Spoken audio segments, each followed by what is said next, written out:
there's a photograph. It surfaces every few months on Reddit, tucked between memes and tier lists.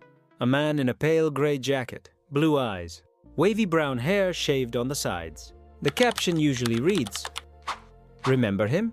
Most don't. Christopher Reid was the third strongest human being alive, a national-level hunter, a vessel carrying the power of a ruler inside his body. He could summon flames so potent that 1,800 firefighters and 14 top-tier mage hunters couldn't extinguish them. He wielded ruler's authority, the same telekinetic dominance Sung Jinwoo would later inherit. He was a god among mortals, and he died off-screen. No epic last stand, no slow-motion sacrifice. I'll take it from here! Ah! This is my big moment! Pants are Worth it! Just a mutilated body in the ruins of his Maryland mansion, discovered by people who never saw what killed him. 3 monarchs came for him in the night. He knew it was coming. He fought anyway. Now, in solo leveling, Arise, Christopher Reid is returning. Not as a memory, as a playable SSR hunter. And the community is divided over one burning question. Will he wield fire or light? It sounds like a small detail. It's not. Because in a game where the meta shifts with every banner, where investment is measured in months and money, where one wrong decision can leave your roster obsolete, the element defines everything. This isn't just lore trivia. This is strategic warfare. So let's dissect the man. The power. The implications. Let's talk about the god nobody remembers and why he might change everything. Chapter 1. The Vessel. Who is Christopher Reid? The loneliest titan. Picture this, a mansion in Maryland. Isolated, silent. One man inside, alone by choice. This is where Christopher Reid lived, not because he feared the world, but because the world feared him. those eyes. They glow. Shadow crawling up his arm? Relax. I only swing if someone swings first. He was a Srank, top 3 globally among national-level hunters. The kind of power that made governments nervous. The kind of strength that didn't need a guild, a team, or backup. He was a lone wolf, not out of trauma or edgelord philosophy, simply because at his level, companionship was optional. But loneliness has a cost. When Norma Selner came to him with a warning, "You're going to die," he had no one to talk to. No trusted advisor. No close friend. Just a psychic oracle handing him a phone number on a piece of paper. Go Gun Hee's number. A lifeline to Sung Jinwoo. Reid didn't call it. Spiritual body manifestation, the one-eyed flame. Let's talk power. Reid wasn't just strong, he was transcendent. His signature ability, spiritual body manifestation. A transformation that turned him into a one-eyed humanoid monster with flaming light orange hair. Not metaphorical flames, real apocalyptic fire. According to the lore, he possessed the power of Efrit, the fire spirit of myth. When he unleashed his full strength, the flames didn't just burn, they consumed. Reality bent around him. His eyes glowed light blue. His presence alone was a dimensional pressure. Combine that with ruler's authority, the telekinetic control over matter, and you get a hunter who could levitate entire buildings, crush enemies without touching them, burn through S-rank dungeons, solo, fight like a ruler inhabiting a mortal shell, because that's exactly what he was. The ego and the edge Reid was arrogant. Not recklessly, not stupidly, but confidently. The way someone becomes when they've never truly lost. When Norma warned him, his first reaction was fury. Someone strong enough to kill me? Impossible. But Reid wasn't delusional. After the anger cooled, he thought about it. He felt the weight of her words. He accepted the paper. He just never called. Why? Maybe pride. Maybe fatalism. Maybe he knew deep down that even Sung Jinwoo couldn't save him from 3 monarchs at once. The death dimensional gap, it happened at night. Reid woke up to silence. Eerie. Absolute. The kind of quiet that doesn't belong in the real world. He was trapped inside a dimensional gap, a pocket of space carved out by monarch-level power. No escape, no reinforcements, no 911.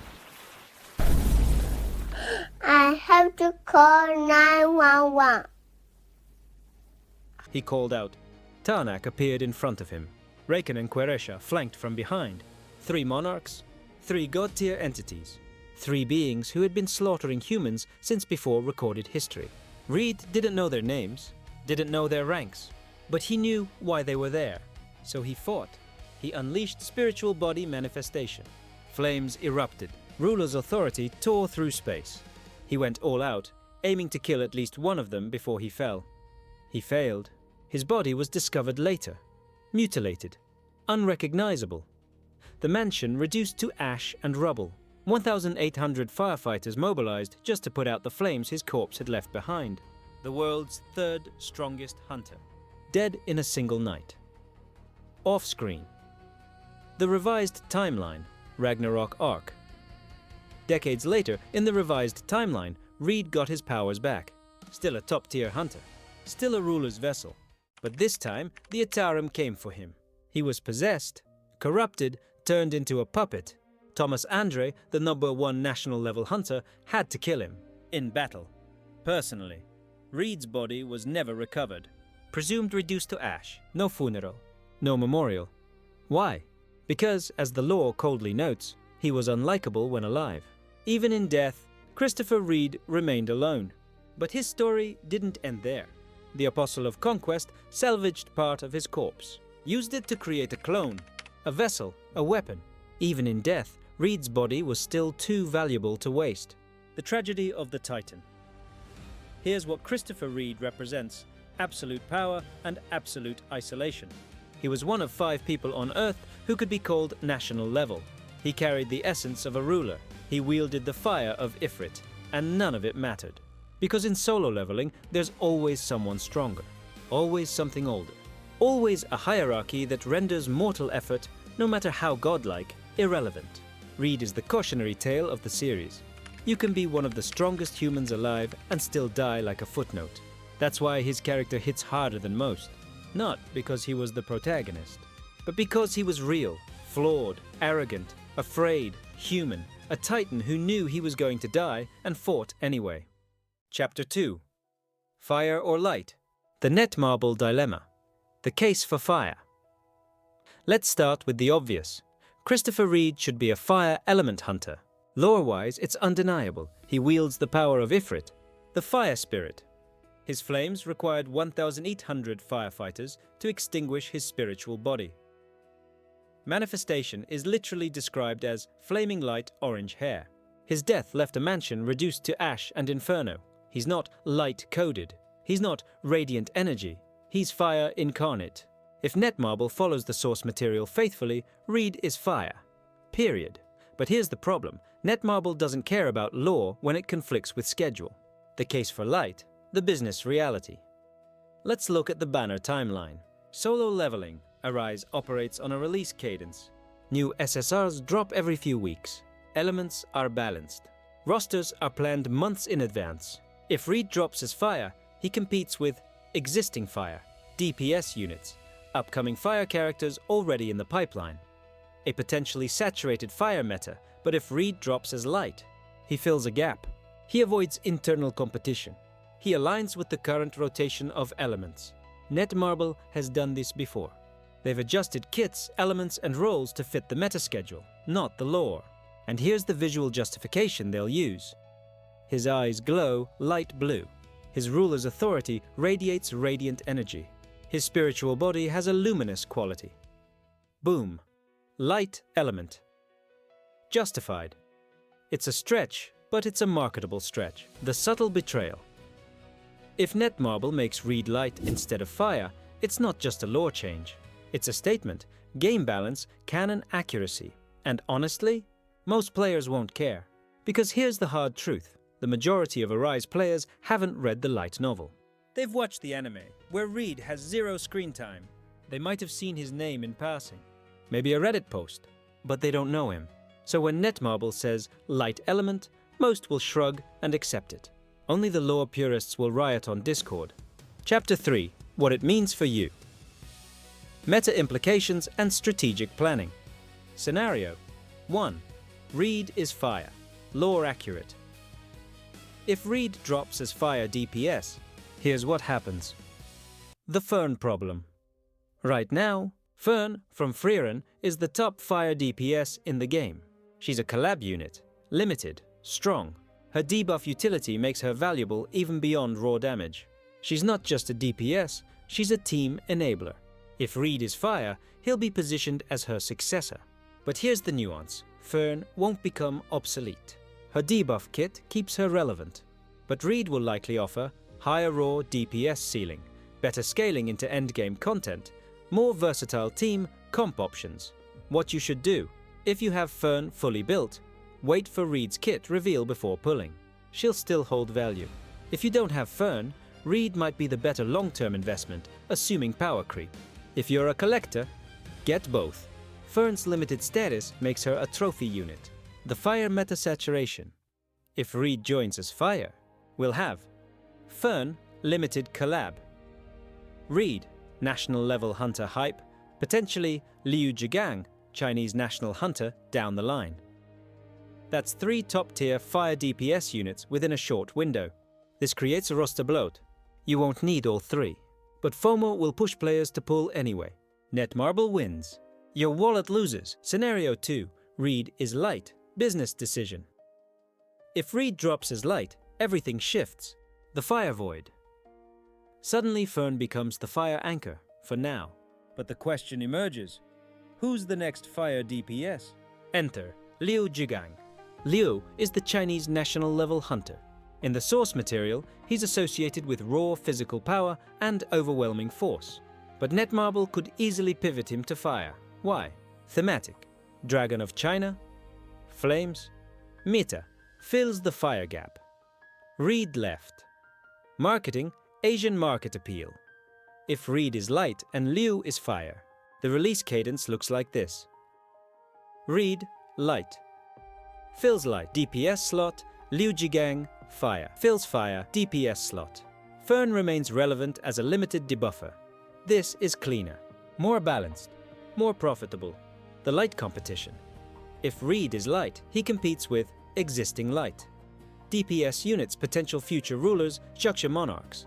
But Reed has one advantage. He's a national level hunter. That brand carries weight, hype, nostalgia for light novel readers. He'll sell even if he's not meta-defining. The investment question. Here's the brutal calculus. Should you save for Reed? If you're F2P, wait for kit, reveal. Wait for meta reports. Only pull if he's undeniably top tier in his element. If you're a dolphin, light spender. Reed is a safe bet due to national hunter hype. His kit will likely be strong. Netmarble can't afford to fumble a character this iconic. To novel readers, if you're a whale, you're pulling regardless. If you're a collector, bush lore, fan. Pull without hesitation.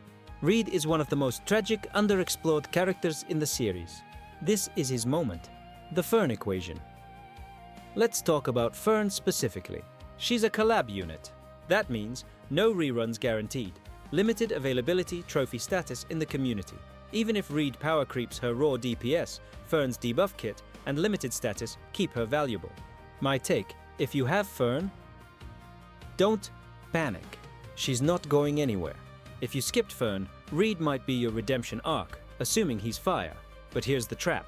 If Reed is light and you skipped Fern and then Liu Jigang drops as fire months later, you're stuck waiting. The Liu Jigang wildcard. Let's speculate. Liu Jigang is the Chinese national hunter. Lore-wise, he's described as having immense physical strength, brutal combat style. National level authority. Element-wise, he's ambiguous. Could be fire, could be wind, could even be dark. If Reed is light, Liu becomes the most likely fire successor to Fern. If Reed is fire, Liu might be light or wind, filling a different role entirely. This isn't just lore. This is roster planning. If you're trying to build a complete elemental comp, you need to anticipate who's coming next, what roles they fill, where the gaps are. Outro. There's a scene in the light novel that never made it to the anime. Christopher Reed, alone in his mansion, staring at a piece of paper. Go gun his phone number. A lifeline to the one person who might have saved him. He never called. Maybe he knew it was futile. Maybe pride stopped him. Maybe he just wanted to face death on his own terms. We'll never know. But what we do know is this. Reed was the third strongest human alive. A vessel of divine power. A hunter who could burn cities and bend reality. And he died alone. Off-screen. Forgotten. Now in solo leveling. Arise, he gets a second life, a chance to fight again, to be remembered, whether he wields fire or light, whether he's meta or mid-tier, whether Netmarble honors his lore or bends it to fit a release schedule. He deserves better than to be forgotten again. So when his banner drops, when you see those blue eyes and flaming hair on your screen, remember, this isn't just an SSR. This is a titan who fought 3 monarchs alone, knowing he'd lose. This is a man who chose to die standing rather than live kneeling. This is Christopher Reed, the god nobody remembers. Pull for him, or don't, but at least remember him.